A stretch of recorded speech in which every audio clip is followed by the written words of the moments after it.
Pak tanggapannya? Ya ini kan bukan objek penelitian, kan sudah menghina saya sehina-hinanya, sudah menuduh.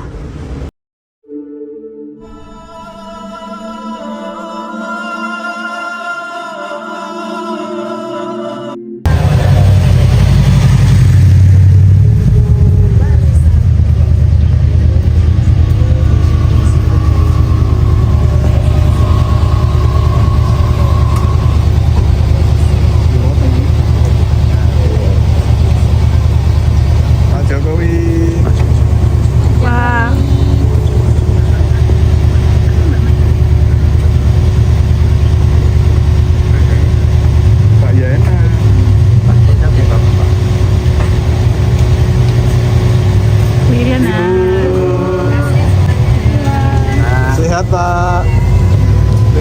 Welcome back to Solo Pak. Selamat datang di kota Solo Pak. Lolehnya dari Vatikan apa? Lolehnya dari Vatikan. Pak kemarin di Vatikan ketemu sama Bentar ya, Gila, gila.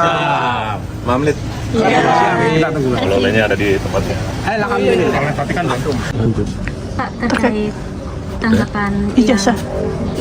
Ijazah itu kan dinilai mengkriminalisasi pengamat Peneliti Pak. peneliti. Laporan Bapak Itu dinilai. apa Pak tanggapannya? Ya ini kan bukan objek penelitian, kan sudah menghina saya sehina-hinanya, sudah menuduh ijazah itu ijazah palsu, sudah merendahkan saya serendah-rendahnya. Ya nanti dibuktikan lewat proses hukum. Nanti akan kita lihat di proses di pengadilan seperti apa. Artinya kalau untuk pelaporan itu bisa untuk peringatan ke pihak lain gitu nggak Pak? Yang sama. Nanti akan menjadi pembelajaran kita semuanya. Dan menurut saya hari ini dalam tantangan global yang sangat berat, yang diperlukan negara kita adalah sekarang ini kompak, saling berangkulan, menjaga persatuan kesatuan, terutama elit-elit dan seluruh masyarakat, agar tantangan berat yang dihadapi semua negara yang kita hadapi itu bisa kita selesaikan. Bukan hal yang mudah sekarang ini. Harus semuanya berangkulan, bersatu menghadapi tantangan global yang tidak mudah. Ya, saya rasa itu.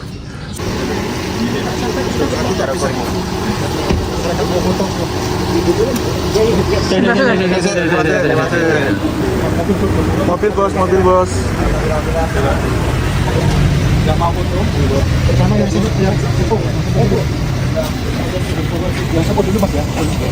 Yang tua dulu, sepuh itu tua Mas. Ya, yang tua dulu. Belakangnya. Ini anu.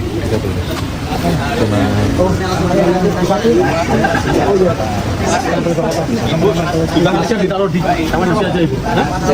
Awas dulu, minggir dulu.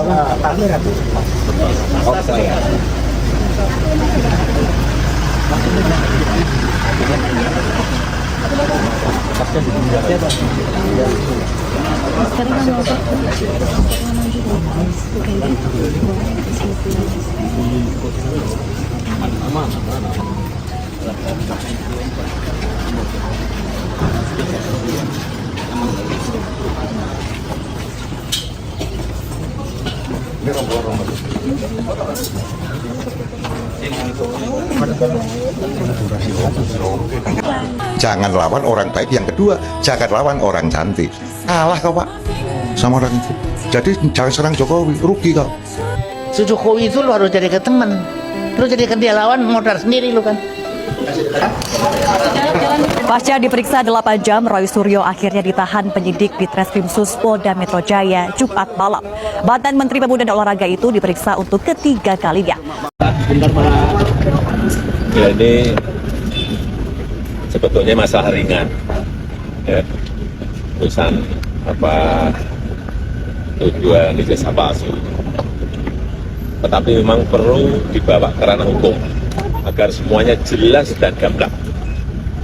Ya, itu aja dari saya. Siapa ini siapa aja yang Terlapornya siapa aja Pak? Terlapornya. Nanti ditanyakan kepada tim kuasa hukum detailnya, ya. Pak, ini kan sebenarnya isunya udah lama, tapi kenapa akhirnya memutuskan Pak Jokowi untuk melapor? Turun langsung Pak untuk melaporkan Pak. Ya dulu kan masih menjabat, tapi kan sudah selesai. Ternyata masih berlarut-larut sehingga ya dibawa ke ranah hukum akan lebih baik sehingga sekali lagi nanti menjadi jelas dan gamblang. Tapi ini Pak Jokowi merasa ini politis nggak Pak? Tinggal soal ijazah palsu itu kan sudah lama. Merasa ini politis nggak Pak? Tahu. Ini langsung di dalam ini. melaporkan Pak, nggak kuasa hukumnya itu kenapa harus Apanya? Pak Jokowi ikut turun apa Pak? Ya dia aduan kan, saya memang harus saya sendiri datang. Ya. Tapi untuk buktinya yang dibawa apa aja Pak? Pak, untuk buktinya apa aja Pak yang dibawa Pak? Buktinya apa aja Pak yang dibawa Pak? Buktinya laporannya apa aja yang dibawa? Tadi memperlihatkan ijazah sih. Nanti tanyakan detail kepada tim kuasa hukum. Pak, tadi di dalam itu ngapain Pak? Di apanya? Mana? Di dalam? Ya ditanya banyak, tanya berapa pertanyaan tadi? Pak, berarti ada memang tidak menjadi, oh berarti langsung Ya. Pak menjadi untuk melakukan digital forensik Pak terhadap yang terbawa Pak. Digital forensik mengizinkan Pak. Kalau diperlukan, ya silakan. Yang jelas sudah kita bawa ke ranah hukum. Ya. Setelah ini masih di Jakarta atau langsung pulang ke Solo Pak? Ini langsung pulang ke Solo apa Pak? Sekarang masih di Jakarta. Pak, tapi bakal berencana untuk datang ke ini nggak Pak? Yang perdata di Solo Pak? Saya baru ngerti ya, saya baru tahu jawabannya ya, bahwa yang selama ini ada sekelompok orang yang begitu semangatnya mempersoalkan ijazahnya Joko Widodo, mantan Presiden Republik Indonesia. Itu saya baru tahu ini jawabannya. Kenapa mereka sengotot itu? Mengapa mereka sesemangat itu? Ya, mengapa mereka senafsu itu? Ya, Roy Suryo, kemudian Setiva dan yang lain-lain itu begitu getolnya itu saya baru tahu jawabannya belakangan ini ya. Jadi itu sangat terkait dengan adanya sekelompok orang yang sangat khawatir kalau Jokowi ya atau pengaruh Jokowi ini kembali berkuasa di negeri ini. Dan tanda-tanda itu kan semakin nyata ya. Ya, Prabowo Presiden Indonesia itu beberapa kali berkunjung ke Jokowi, kemudian menteri-menterinya Jokowi berkunjung ke menteri-menterinya Prabowo berkunjung ke Jokowi di Solo, kemudian orang pada ngantri datang ke rumahnya Jokowi di Solo, kemudian macam-macam lah ini, apalagi yang terakhir ini Prabowo mengutus secara khusus Jokowi untuk hadir di pemakaman Paus ya di Roma. Ini kan menunjukkan bahwa Jokowi ini masih sangat kuat pengaruhnya pada pemerintahan Prabowo. Nah, ternyata ada sekelompok orang yang sangat khawatir dengan pengaruhnya Jokowi ini. Karena itu berbagai skenario dirancang, berbagai upaya dilakukan. Salah satunya adalah dengan mempersoalkan ijazah Jokowi yang dianggap palsu. Tujuan akhirnya adalah nanti kalau memang sudah dibuktikan bahwa ijazah Jokowi ini palsu, maka paling tidak moral kejujuran Jokowi ini nanti akan menjadi peluru untuk menyerang Jokowi, untuk menghancurkan Jokowi. Muncul kesan bahwa Jokowi tidak jujur, muncul kesan bahwa Jokowi moralnya tidak bagus. Nah ini sehingga nanti diharapkan rakyat itu akan beranggapan seperti itu. Jadi mereka ini memang tujuannya itu, ingin menghancurkan moralnya Jokowi, ingin menciptakan kesan bahwa Jokowi ini moralnya tidak bagus, Jokowi ini tidak jujur.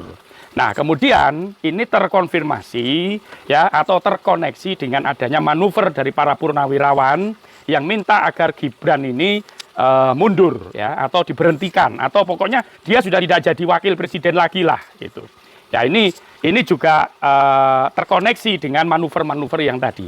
Intinya sekelompok orang ini sangat khawatir ya bahkan mungkin levelnya sudah paranoid dengan pengaruhnya Jokowi yang masih cukup besar. Nah ini saudara-saudara, saudaraku ya, ini sesungguhnya ya patut disayangkan ya. Sekali lagi di video saya sebelumnya, negara kita ini ya sebetulnya kondisi kita ini kalau dikaitkan dengan konteks global itu sedang tidak baik-baik saja. Makanya seharusnya energi kita ini dilakukan, dicurahkan untuk hal-hal yang sifatnya penting dan mendesak. Ya, penting dan mendesak. Ada hal yang penting dan mendesak yang harus kita lakukan bersama. Sementara yang dilakukan oleh orang-orang itu ya, itu adalah tidak penting dan tidak mendesak. Jadi tidak penting dan tidak mendesak alias ngedabus, ya, alias bullshit, ya, alias tidak ada manfaatnya, unfaedah.